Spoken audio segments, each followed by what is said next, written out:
He has a very refined, sophisticated style that can take off its jacket, roll up its sleeves, and deliver one hell of a knockout punch, you know? Better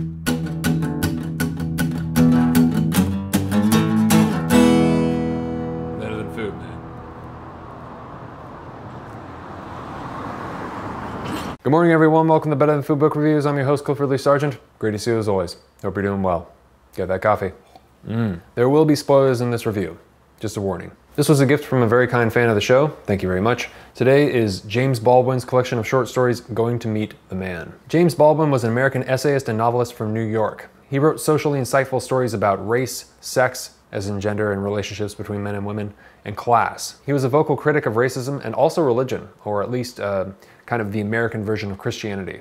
When he was a teenager, he was a Baptist preacher, kind of following in his stepfather's footsteps, he had a very bad relationship, it sounded like. And I think this is interesting because the ability to speak to crowds, public speaking, was something that happened early for Baldwin. Later, after he left the church, having become critical of it, that ability seemed to have carried over because he really holds himself well in front of a crowd. And as you can see on YouTube, he's a very impressive public speaker. Very impressive. He was also gay in a time when it was very much not okay to be gay. So he's not only fighting racism, he's fighting homophobia. He was shot on both sides, you know. He's criticized by the black community, he's criticized by the white community. James Baldwin was put in a very difficult position just kind of from the get-go. His exploration of psychological conflict and tension and relationships between blacks and whites and men and women is impressive. He's a fantastic writer, and this is the first of his that I've read. He's also someone who was heavily influenced by Honoré de Balzac, whom I reviewed recently. So I thought this would be a good time given the current events in that recent review. Baldwin was also Marlon Brando's friend and roommate in 1944. I just thought that was kind of cool. There's this gravity in the American authors of the mid-20th century. Amongst the fading transatlantic accent and the new revolutions, wars and broken dreams taking place, there's a strong undercurrent of hope beneath the grim veneer of tragedy. And that's what these stories have, an extremely tragic quality. They also have this undercurrent of dread, real, true dread. So Baldwin moved to France in order to get some distance from America. And he wrote his first novel, which was semi-autobiographical, Go Tell It on the Mountain, in Paris. So he became a writer in France. He needed that distance. And he lived for a great deal of his life there. And he also died there. He lived in a town kind of near Nice and Cannes, a beautiful looking town. I love that area of the world. I've also heard he's a fantastic essayist, but I haven't read those yet. What we have here is a collection of 8 short stories, which are kind of social and psychological tales of dread. Kind of like horror stories where the horrifying thing is just real life, like day-to-day existence. The horrors of racism, drug addiction, despair, the tragedy of life in general, family, alienation, jealousy, and the injustice of the world. I mean, they're truly horrifying. In the story The Man-Child, Baldwin depicts a pair of rural male friends, one of whom murders the other one's son out of jealousy. That was a particularly whoa, did he just go that far moment? And he did. The story has an almost biblical quality, which is interesting when you know that Baldwin was a preacher when he was younger. It kind of sets you up for what's to come, and lets you know the author you're dealing with. Not only is this someone who has an impressive ability to analyze social situations, it's somebody who's honest and puts a high value on honesty. Someone who will not hold back. If the story needs to go there, he goes there. Another one, Previous Condition, is about an actor in New York who's exhausted with the prejudice he faces on a day-to-day basis and begins to have a kind of a breakdown from the sheer stress of being forced out of rooms and trying to just get by with the reality of discrimination. This was one of the greatest stories I've ever read as far as empathetically communicating the cumulative compounding stress of having to worry and be suspicious about all of the people around you, about all of those around you as a person dealing with racial discrimination. Just like the sheer exhaustion, just that New York atmosphere and the buildup of tension and alienation, it's so intense. I think this is one of the best short stories I've read for building empathy with someone who lived through that era and had to deal with these things. Of course, it's no substitute, but it helps you get an idea of what it must have felt like, which is very important, I feel. While Baldwin may be most well known for his descriptions of the tension of racism and race relations, that's not the only source of tension in his stories. And he depicts the tension in relationships between families and men and women brilliantly, with the grim perception of someone like Michel Houellebecq, to draw a modern comparison. There's nothing comedic or light in here that I can recall. If so, then barely even for a moment, it seems. Everything is unresolved, bleak as hell. Many questions, no answers. It's good, great, but rough stuff. Really, really rough. We'll get to it. I guess that's where Baldwin moves from Balzac. though I've only read that one Balzac, the Unknown Masterpiece. While he seems to place the same value on realism and this kind of truth that can be almost physically grasped, he goes further into a nuanced X-ray vision of the thoughts and minds of his characters, into more emotionally vicious and mysterious territory. The story I'm thinking of specifically for that last comment is Come Out to the Wilderness, about an interracial relationship between a black woman and a white man in New York. Not just about race relations, but the fracturing of a relationship between two people when one of them certainly knows it's going to end, but the other one loses the courage to break up. When someone is in love and knows they're not being respected, but still loves them. That's a brutal one. Really, really vicious story. Very emotionally intense. The writing is excellent, you know, the words that are visible for us beneath the words spoken by the characters. Awesome. Another story called Sonny's Blues is also wonderful. The story of a man who discovers his brother, who's a jazz musician, is using heroin as a means of coping with despair. There's plenty of good stuff in that one, but there's one moment in particular I'll read from, when the author is talking about the idea of the kids getting older and time passing and the child growing up to face the awful things his parents had to face in the world. So when the family is sitting around and in the living room just talking, everyone is looking at something a child can't see. For a minute they've forgotten the children. Maybe a kid is lying on the rug, half asleep. Maybe somebody's got a kid in his lap and is absent-mindedly stroking the kid's head. Maybe there's a kid, quiet and big-eyed, curled up in a big chair in the corner. The silence, the darkness coming, and the darkness in the faces frightens the child obscurely. He hopes that the hand which strokes his forehead will never stop, will never die. He hopes that there will never come a time when the old folks won't be sitting around the living room, talking about where they've come from and what they've seen and what's happened to them and their kinfolk. But something deep and watchful in the child knows that this is bound to end, is already ending. In a moment, someone will get up and turn on the light. Then the old folks will remember the children and they won't talk anymore that day. And when light fills the room, the child is filled with darkness. He knows that every time this happens, he's moved just a little closer to that darkness outside. The darkness outside is what the old folks have been talking about. It's what they've come from. It's what they endure. The child knows that they won't talk anymore because if he knows too much about what's happened to them, he'll know too much too soon about what's going to happen to him. And this tension builds, this dread in these stories builds until we reach the eponymous final story, Going to Meet the Man, which is the best.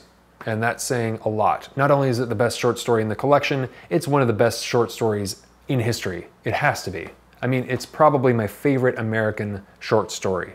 It is just unbelievable. Easily the most disturbing short story in the collection, probably the most disturbing short story I've read.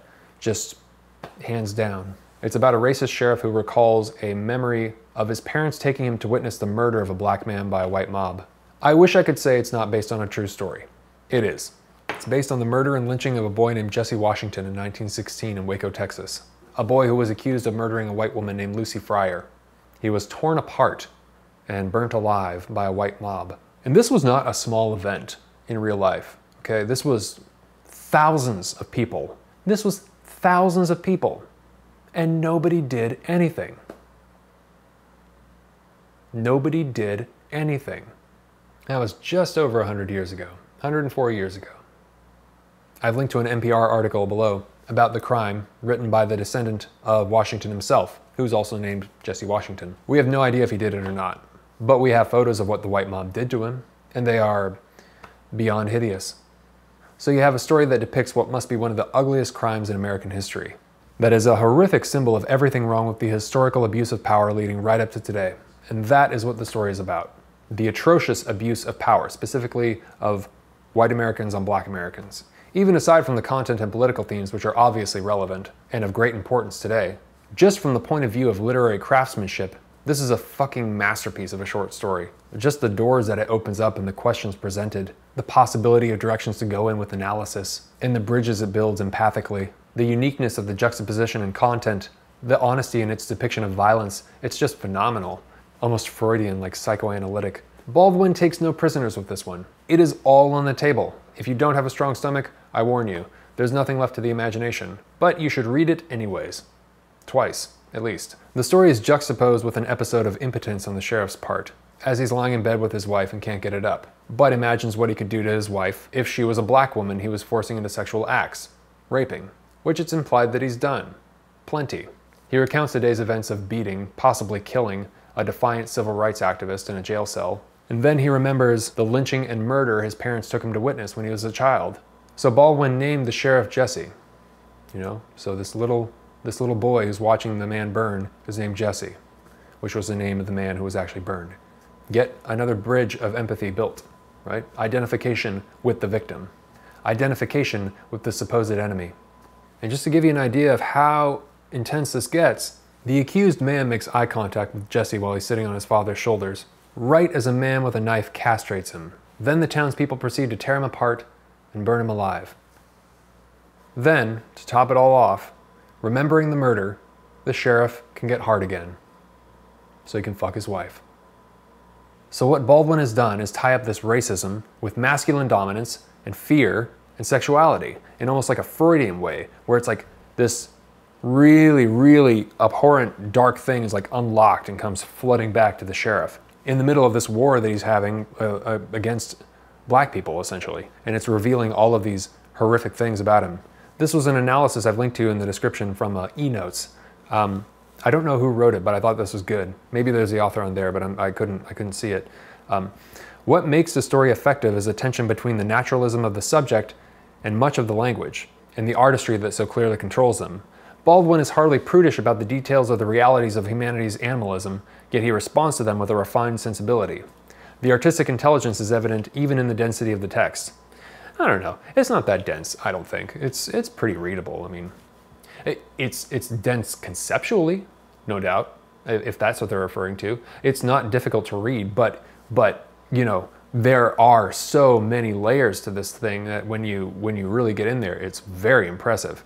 As he explores Jesse's typical white attitudes, Baldwin is able to include every conceivable motif in the history of racial conflict in the United States. The sexual provocativeness of the black race to the white mind, the instinctive fear of reprisal by the repressed race, the aesthetic provincialism in whites toward black features, typical assumptions about black inferiority, bafflement before the Uncle Tom image, naive reactions to black music, use of the Bible to sanction prejudice against the accursed race, whites as protectors and guardians not only of these primitive peoples but also of the civilized world. The list could continue. Baldwin makes Jesse's story a microcosm of the white role in the racial struggle. Jesse's mental journey, his memory, is not only personal, but also racial. Powerful, bold, deeply disturbing. It's easily one of the best short stories I've ever read. It's probably my favorite American short story. If I just said it was a story about a racist white sheriff from the South and he goes and sees this murder when he's young, it doesn't capture the nuance, right? The nuance in Baldwin's handling of how the sheriff's mind is shaped and the complexity therein, and the effects of it, and how this is handed down, how culture shapes a young mind, right? Not only is it a must for literary history, but it's a must for understanding American history. It's an absolute must. There's a lot of stuff going on in here regarding racism, power and dominance, masculinity, emasculation, sexuality, fear of the other, and the shaping of a warped mind through the inheritance of fear and hatred from one generation to another. Definitely worth a reread. Probably many, for me at least. I was so impressed with this short story. And if you Google the greatest short stories of all time, the top result is a list of 12, with this one. I Googled just because I assumed it would be on a list. It was. The scene where the man and the boy lock eyes is particularly gruesome, and it reminds me of another disturbing short story by the American expat turned North African explorer Paul Bowles, who wrote in 1950, about 15 years before this one, this was 1965, this short story called The Delicate Prey, which features a similar scene. And Baldwin knew Bowles. They were both gay New York writers, and also New Yorkers who abandoned New York in favor of foreign exploration, in favor of trying to find out a place where they would feel better, you know, is what it seems, to seek out places that suited them better. And by their accounts, it sounds like they found them, with Bowles in North Africa and Baldwin in Paris. Although Baldwin did come back, and makes a point of saying that you don't really seem to escape where you come from. You know, you can't just run away from America, you know. And they knew the same people. And they had mutual friends, at least one that I know of. I'm not sure if they were good friends, but I'd be interested in knowing more. It is my opinion that no matter where you fall on the political spectrum, right, left, libertarian, indifferent, nihilist, you would benefit from reading Baldwin. We would probably all benefit from reading more Baldwin. So what did I dislike? It's slow to start. Particularly the second story, I think it's called The Outing. It was tough to get through. I mean, there was some really good stuff near the end, but it just felt so dry. And so I was kind of wondering, was that going to be the tone for the rest of the stories? No. So that might be a little misleading. If you find yourself kind of getting a little a little bored in the outing as well, I just say keep going, because it just ramps up. The whole thing just ramps up. It starts off quiet, and I was just wondering if that was going to be the whole thing all the way through. But as soon as I got to the man-child, I was like, okay, I'm definitely dealing with an author who is fearless. Better than food. So you should read it. Everybody. That's my opinion. Everybody. You should read this book. It's one of the greatest short stories ever written. I mean, it's good stuff. It's something to be studied. Loved it. I'll be reading more Baldwin. If you have a favorite, I'd love to hear about it. Coffee time. For those of you who are new, I take all the patrons on Patreon who have donated $5 or more to the show, and I place their names in this mason jar, and I pull out a name for every review that I do, and I send whoever's name I pull out a hard copy of the book I'm reviewing, plus a bag of coffee, usually roasted by yours truly, but during the lockdown, from one of the other brilliant coffee roasters around Portland, Oregon. And the coffee is delicious. So, if you would like to get in on that, you can click on the link in the description box below, or head over to patreon.com/books-are-better-than-food and donate $5 or more per video. Thank you very much. I sincerely appreciate it. Unfortunately, international shipping is not included. Sorry about that. $1 or more will get you access to the patron-only reviews, the Discord channel, and the Better Than Friday newsletter I send out every Friday, which is just 5 things that I'm interested in at any given time. Could be books in the pipeline, music, films, articles, changes week to week. And there's a bunch of them in the backlog. So if you think we have similar taste, I think you'll get a lot of value out of that. Thanks a bunch and best of luck to all the patrons. Okay, here we go.